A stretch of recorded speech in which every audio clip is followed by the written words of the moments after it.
Hey, what's up, folks? It's about 2 in the morning out here. Well, to be exact, it's about 2 o'clock in the morning. And I just felt compelled to tell you my true hip hop story here. What we're looking at here is the MPC 5000. Okay, for those who know me, they know me as a photographer. Okay, it's weird. It's a weird life I live. Some people know me, they know me as the guy with the Nikon, with the Sony cameras. Some people know me as the guy who does the music videos. And before all of that stuff, before we talking about back in from the early 90s to like 2005 when I stopped, I had a publishing deal and I stopped doing music because, I felt like it wasn't really something I wanted to continue doing at the time. Before all of that, folks, I was always using my Akai machines. Okay, not the 5000. The 5000 I had skipped on. I didn't really want to buy it. Okay, the last machine I think I had I actually kept was the MPC the XL 2000. I think it's a MPC 2000 XL.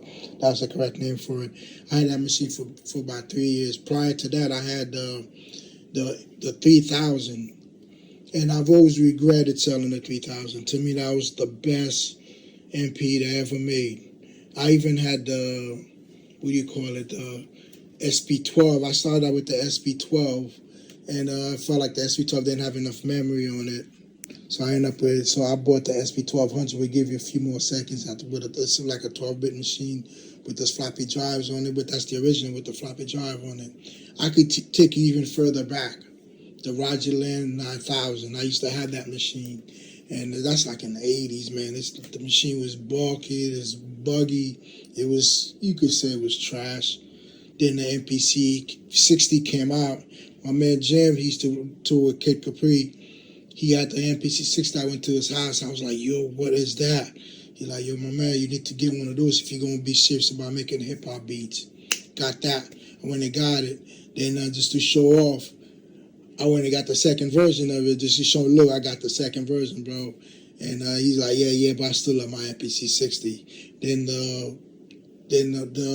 what came out? The 3000 came out, and I used to have this dude. I think Spencer Ed DJ. What was his name? Action. He used to come by the house. He was showing me how to make beats on it. He's the first one who showed me how to chop up samples. Like I used to take loops with drum loops. I just take them and just add an 808 bass or kick behind them. He's like, nah, you got to chop that up. So I started chopping up those beats, man. Just saying it. It bothers me a little bit because I miss that so much. And lately I was looking online. I'm like, every now and then I'll buy an MP and just get rid of it because I'm not trying to get back into no music, anything like that. I'm a little older now. I got other things to do. I could still make a dope beat. At least that's what I think. You know what I mean? But I made some good stuff back then. I think I'm just gonna leave it at that. And anyhow, get back to this MP here. I've never had the pleasure of using this one. I've had the 4000. Honestly, I think the 4000 and 3000, that's the best machine they ever made as far as sound is concerned. I haven't used the new ones nowadays with the what do you call them with the computers. You hook it up to your computer and all that. I haven't used those yet. I'm pretty sure they're probably good, but Roger Lynn, since she left the company, that as far as the MPCs, they kind of went sideways and stuff. They went sideways with their drums, with the MPs. Anyhow, let's check out this MP right here. I just picked this up. I'm kind of excited about it, but I just know me. I'm not gonna keep that. It's not something I want to keep, but it's a lovely looking machine, and the size is decent. You know what I mean? Like the 80 converters are decent. When people gotta understand, when you buy this machine, trying to look at the 80 converter, see how good the sound is. Don't look at all the features or crazy software on it, but your sound's gotta be right.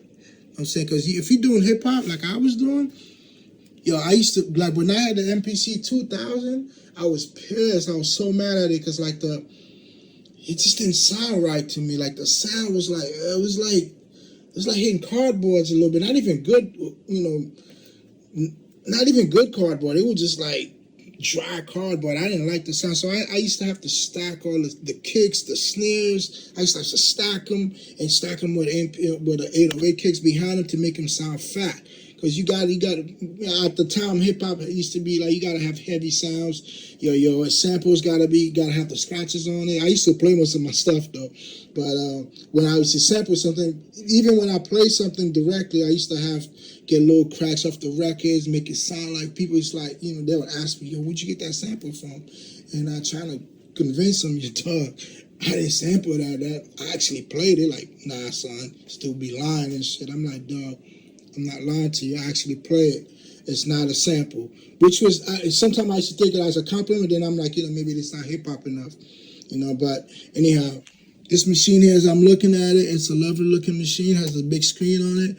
It's nice. Have all these switches on it. I'm not sure if all these crazy switches are necessary, but they probably are for some people. Like this thing here, that's more like a house music type thing where you do all that crazy stuff with the sound. But me, I used to chop up sounds here and there, just dump them in. My main thing with these things here was drums. Like, I love drums. My drums had to be tight. I couldn't stand even though nowadays people are using them a whole lot, the 808 snare, I never liked that snare too much. I used to stack it and just put different things behind it to make it sound good. I had to do that because I didn't like that thin sounding from the 808, unless you had the original 808. Even that, only the kick was good. I didn't really like all the hi-hats and all that. I used to go to old records and get the sound out of them. All right, so I'm going to leave it at that, folks. And again, I'm humble, like, seeing this machine in my house, I'm like, wow. I didn't pay much for it either, folks. I ain't stolen nothing, but I ain't paid that much for it. This dude sold it to me in Queens. He was trying to get rid of it. And I looked at it, the machine looks roughly new. That's my kid stuff. Machine looks roughly new. If you look, he still had the plastic on it. See, he had it in his closet for over 10 years. He's like, yo, just take it. I don't really need it. Just give me a few bucks for it. And here it is. I turn it on. It has a CF card inside. I just put a CF card inside. It has a drive in it, but I'm not sure there's a driver. I don't know who would still be using a CD drive, but I'm wondering, can I put a SSD card inside it? And honestly, when I start using this, I'm gonna figure out a way to get rid of all that weird sound that's inside. I don't like all that program sound. To me, that's trash. I like to put my own sounds in them. That's what I always do with my MPs. I used to throw away the MPC, the Akai sample sounds. The sound I used to come with the MP3000, the 2000. I used to just get rid of all that stuff. To me, they were trash. Just got rid of them, and I just created my own kit. You know what I'm saying? Using the 1080s, the 2080s. I used to use those. That was that, and kind of missed those days a little bit. You know what I'm saying? And if you like my video, I know my channels mostly have drones and photography stuff, but just to let you know, folks, I also was a hip hop producer, and I ain't talking about dudes in the basement not getting paid. I was getting paid. I got paid a little bit, but I got paid. All right, peace out. So subscribe to my channel, and you never know. You might see something on my channel you want to watch. Let me know, and subscribe and hit the like button. If you don't like this video, hit the dislike twice, and we good. Peace out. Yeah.